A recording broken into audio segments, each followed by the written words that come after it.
Bonjour et bonne année à toutes et à tous. Alors, une fois n'est pas coutume, dans ces trésors français de la guerre des étoiles, on va parler du magazine Time, qui est un magazine américain, et j'ai ici des éditions américaines du magazine Time, des trois films. Alors, on va en parler un petit peu pour des trois films Star Wars, bien évidemment. Donc, pour la guerre des étoiles, c'est pas Star Wars qui est en couverture, c'est un sujet sur Israël, sur Begin, qui est portraituré, mais quand même on voit Inside the Year's Best Movie, donc on est bien sur une qui parle de la guerre des étoiles, et très vite quand on arrive à la page 54, on a Star Wars The Year Best Movie, avec un article qui parle de la guerre des étoiles entrecoupé de publicités américaines.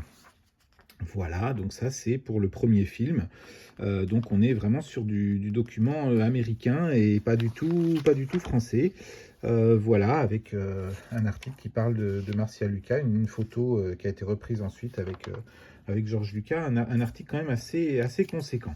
Voilà, donc ça c'est pour le premier film, 1977, le 30 mai 77, on est sur le succès du premier film. Pour l'Empire contre-attaque, ça devient intéressant parce que pour l'Empire contre-attaque et le Jedi, on a aussi des couvertures dessinées, hein, comme pour Begin en 77, mais là on a Dark Vador et George Lucas. Et ce qui est quand même assez intéressant, c'est que les portraits faits pour le Time, les originaux ont été donnés au Smithsonian Museum de Washington, donc on peut les voir, on voit que ça a été fait notamment pour le Jedi, de façon à incorporer le titre Time.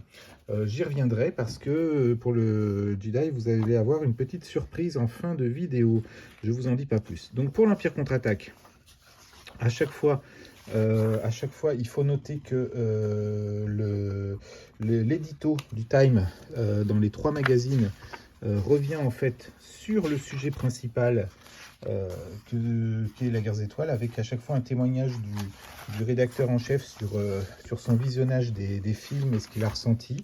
Donc ça c'est assez intéressant. Et puis quand on feuillette, on va tomber sur l'article sur l'Empire contre-attaque dans le magazine.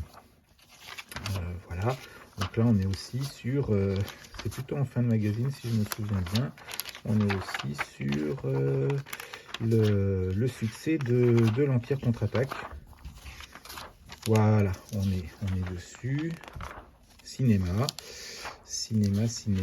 voilà, on a un bel article avec c'était à la mode en 1980, des collages de photos. On voit Yoda, hein, alors euh, que le film vient de sortir. Là aussi, on est sur une édition du 19 mai. Hein, le film est sorti en mai 80 aux États-Unis. Il sort en août en France. On voit Chewbacca. D'ailleurs, il me semble que c'est exactement le même visuel que un autocollant Mota en France. Et puis, un petit encadré pour préciser que c'est l'épisode 5, donc ça avait surpris pas mal de choses. Voilà, on nous décrit Irving Kershner avec une photo de Lucas, et puis ensuite on passe à autre chose. Donc voilà, un numéro aussi collector. Je suis très content d'avoir les trois. Et alors pour le Jedi, on va finir là-dessus. L'édition américaine, vous voyez, une double page. Et puis, pareil, encore l'édito du publisher qui parle de son expérience du Jedi. Et puis, il faut aller jusqu'à la page 62 pour trouver un très très bel article. Donc, vraiment, là, en fin de magazine, un très bel article sur le retour du Jedi qui est absolument fascinant. Et avec Luc, avec des photos qu'on a vues dans tous les magazines, le Rancor. Voilà, une photo complètement fascinante aussi, où on voit Lucas parmi toutes ces créatures d'ILM. On voit Richard Marquand aussi. Et puis, on fait un retour sur Lucas quand il était jeune, et puis son partenariat avec Spielberg. Voilà, puis après, on passe à autre chose. Et alors, pourquoi j'en parle alors qu'on parle de la France? Tout simplement parce que, en fait, voilà, il y a deux éditions de ce magazine. Et quand on regarde bien, donc l'édition américaine, vous avez un code barre qui vous masque une partie d'épaule de George Lucas et Chewbacca. Et ça, c'est l'édition internationale. Et curieusement, le petit encadré là, dans un coin, c'est sur le Liban, et alors que sur l'édition internationale, c'est sur la France. Et la pagination, alors autre petite différence, c'est que vous avez, il n'y avait pas encore les codes barres en Europe en 83 apparemment suffisamment, donc on met tous les prix de l'édition européenne, donc quand même à vocation française. Et alors pourquoi cette édition est intéressante? Parce que en fait, vous avez un bulletin d'abonnement français dedans. Donc ça, c'était l'édition qui paraissait en France.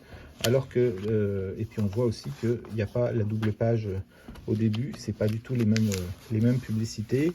Là, vous avez une publicité pour une voiture, alors que là, vous avez, je crois, bah, c'est aussi pour une voiture, mais pour une autre voiture. Voilà. Et puis, la configuration du magazine n'est pas du tout la même. Là, vous tombez tout de suite sur l'édito. Alors que là, l'édito, il faut le trouver là où il y a justement l'encadré français pour s'abonner. Et l'article, eh ben, il figure en page 30 avec une qualité de photo qui est un peu différente de la version américaine.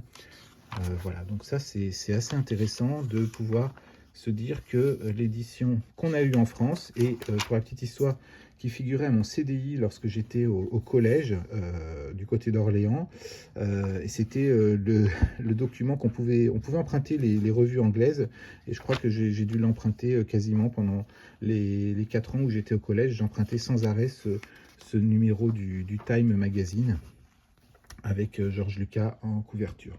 Voilà.